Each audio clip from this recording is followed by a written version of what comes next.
Call of Duty Zombies, formerly known as Nazi Zombies, started all the way back in November of 2008, almost 12 years ago. Zombies has gone through many iterations and through many different developers. I think we can all agree that Black Ops 3 was the height of zombies within the community, and Black Ops 4, well, in the eyes of Treyarch, it was the Dark Ages. Over the past couple of months, we've seen a revival in the zombies community, as well as highlighted in Pat's video, link in the description. So being an avid zombie player, both majorly in Black Ops 3 and a lot in Black Ops 4, and an average consumer of zombies content, I feel like I can provide a pretty good take of what Treyarch needs to bring to the table for this next COD game, for the next installment of zombies, to truly have the next greatest Call of Duty Zombies experience.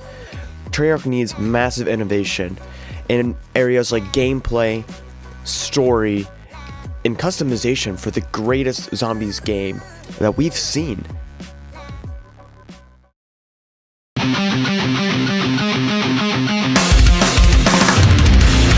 have a couple of gripes with Black Ops 4 and with the end of Black Ops 3 as well. And one thing that Treyarch really needs to stop doing with their Easter eggs in specific is ending the game after the last cutscene. Now, I have very fond memories, specifically tying back to the Zetsubo video, where we beat the Easter egg, we beat Takio, and then we survive as long as possible. Usually we try and get to round 30, and we mess around, and we have lots of fun, and we throw the game at the end. Something like that. That's really where you can build a lot of fond memories after the Easter egg. The Easter egg itself is this achievement that you're working for, but just the game ends right after that, and that's killing like half of the value of playing. From Black Ops 1, when Easter eggs were first introduced to Gorod Krovi, it didn't do that. It let you keep playing afterwards, and it gave you a reason to keep playing. And that's something I think that needs to be reintroduced into Black Ops 5 or whatever the next Treyarch game is. You complete the Easter egg, you finish the main quest, you get that cutscene, you get the achievement. Everyone gets a permanent perkaholic, it lasts until the end of the game.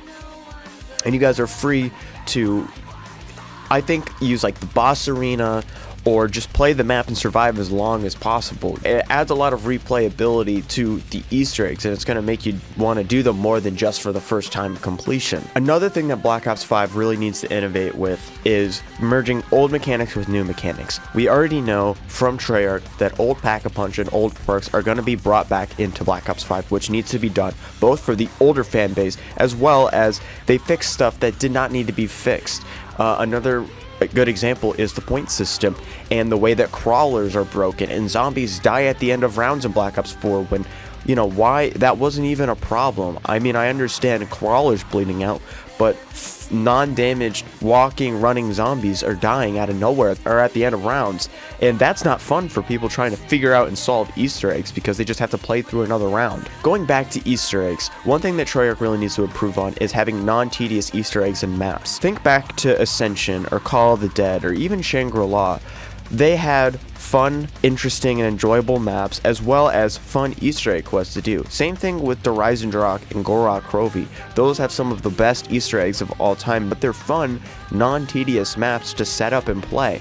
And Treyarch has really lost sight in Black Ops 4 of what that means to have a fun and enjoyable map in Easter egg. They're focusing on these tedious quests rather than something that is involving gameplay, and that's just fun. A couple more things I want to touch on are we need microtransactions and or gobblegums that are more rewarding to earn and maybe even buy, if even have any at all. Honestly, I could say just take them out completely and you'll still have an absolutely fun game. Keep max ammo and Carpenter drops the same way as they were in Black Ops 4, with Carpenters repairing shields and max ammo's replenishing the mag, and also you don't even need to reload.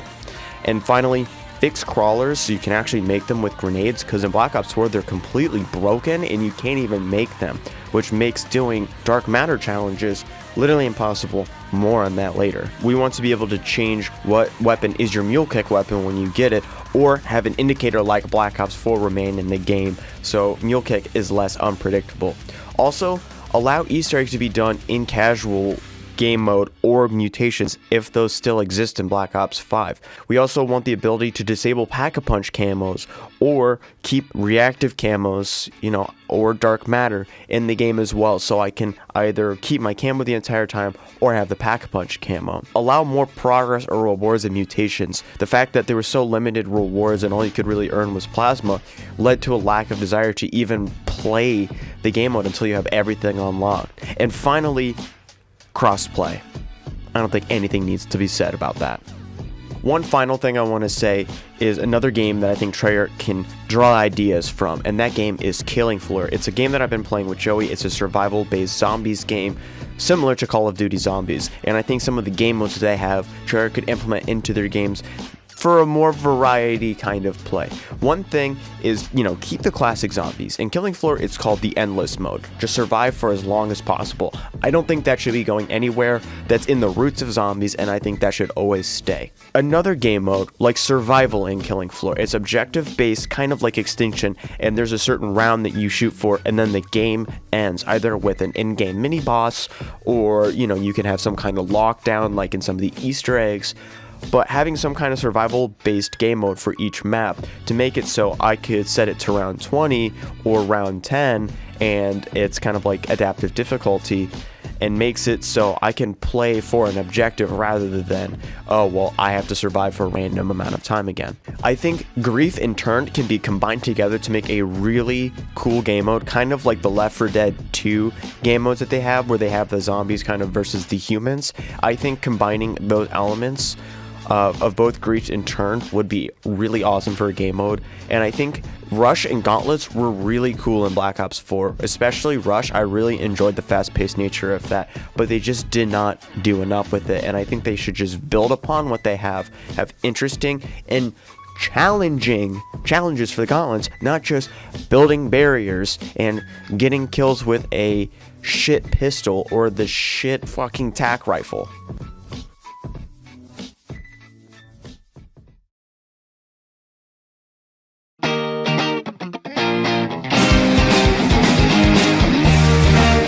I want to take a chance to talk about the story and the characters and the maps. Aether is over, and I think we just really need to accept it. Treyarch, please don't pull another Blood of the Dead. Don't revive it for another go. Don't have two different stories going on at the same time that are supposedly not related, because then people aren't going to care about one or the other. If it's going to be chaos that we're going to have, that's fine. If it's something else, who cares? But let's just go back to basic. Think about Black Ops 1 story quests and characters. They were pretty simple, even in like Black Ops 2 with like Mob and Origins. It wasn't a super complex story. We knew exactly what we were doing. We had characters that we really had bonded to, and that's something that they need to work for again. We didn't come out just loving Ultimus and loving Primus. We grew along with the characters and we really bonded to them over maps. So I think Treyarch really needs to remember why we love the characters that we do. Reflect on those and what made them so good and lovable.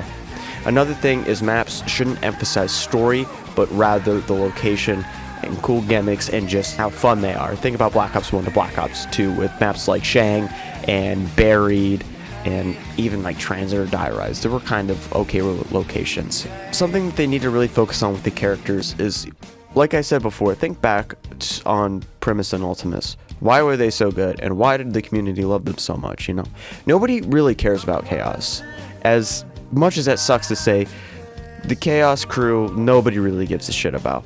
And Andrew Stanton, who wrote the story for Toy Story and WALL-E, has a really good TED Talk that I'll link down below, but he really talks about the clues to writing a good story, and I'll sum up a couple of the points. I would say there's a couple of points that are more important than the rest. One is change what has happened within a story. At least to my knowledge, within the Chaos storyline, I didn't really feel like much happened. I mean, obviously, we were going on this quest to find Scarlett's father, but I really didn't feel like anything happened as a result of it. Ancient Evil happened, we had a couple revelations, but nothing major really happened like in Black Ops 3 where we knew what we were fighting for, and in Revelations, we had gotten it in a sense. Another thing is setting up to like your main characters. With Chaos, I felt like it was really iffy if you liked the characters, if you didn't like them. I would say a lot of people, they kind of fall victim to what Victus did, and people just really didn't like him too much. They were kind of annoying. They felt a little one-dimensional, which is crazy to think coming from Primus. And one last thing that I feel like Treyarch is taking for granted, but make us care about these characters. There isn't really a reason why I should care about Scarlet and Shaw and Bruno and Diego. You know, they're just characters at this point. Like, we have no idea why we should care about any of them, and it doesn't make me want to go and look at the lore or look into the story more than what you do in the Easter eggs, or if you don't even do the Easter eggs. You'll never have the sacred stone. Oh, this you crazy mother. One last thing I want to touch upon, guys, is customization in Zombies. Call of Duty Zombies has been making great innovations, and I feel like Black Ops 4 had some of the best customization, but also it was really lacking in certain areas. Now, one thing I want to commend Black Ops 4 for is the mastery camos. I really enjoyed being able to unlock dark matter through playing Zombies, and I feel like there needs to be more emphasis on being able to play, whether it's multiplayer or Warzone or Zombies, and be able to unlock things through that specific game mode rather than having to jump to multiplayer for dark matter and then Warzone for the battle pass, and then Zombies doesn't really have much besides like its own like weapons and whatnot. I want to have something to do while I'm, you know, grinding for Master Prestige or whatever the highest rank in Zombies is, but I don't want to fucking hate myself while doing it because it's so tedious. Like getting 3,600 headshots with the Welling. That was absolute hell. Please don't put me through that again. 250 crawler kills with the broken fucking crawler mechanics? Yeah, fuck that.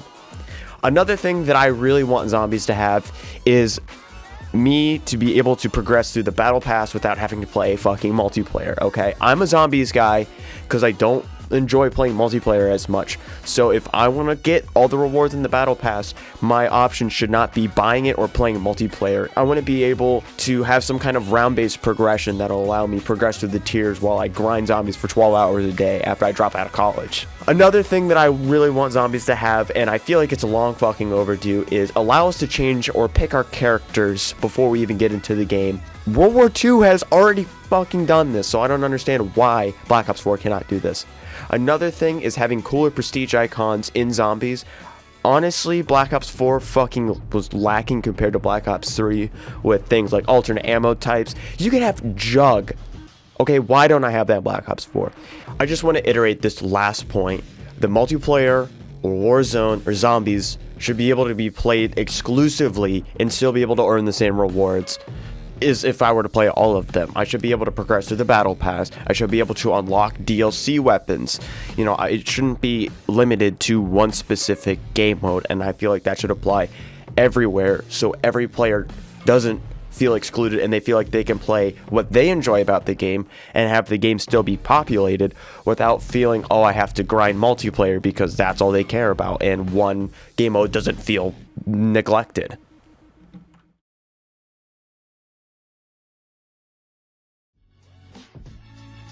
Alright guys, I'm going to wrap this video up right now. So I just want to conclude with saying that Black Ops 4 did actually have a lot of innovations that I personally enjoyed. Dark Matter specifically. In ways, however, it felt like a big step backwards from games like Black Ops 3 and even some of the other titles like Infinite Warfare Zombies and even World War II.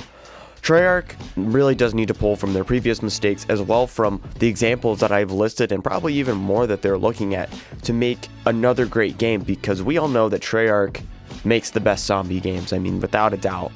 And they really just need to show what they know what they're doing again and reattain that confidence that they had at the Black Ops 4 reveal back in 2018. And guys, I'm going to leave this off with, you know, I don't hate Treyarch.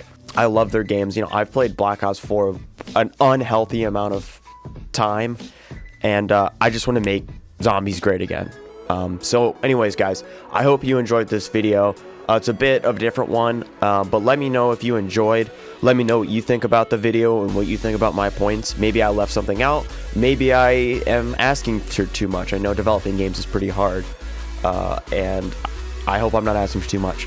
Anyways, guys, like I said before, I hope you enjoyed the video. If you did, make sure to smash that motherfucking like button, and be sure to subscribe for more content. My channel is not only zombies, lots of good stuff to come in the future. Anyways, guys, it's been your boy, Bayballer1, and I'll talk to you in the next video, whatever I make. Later, guys.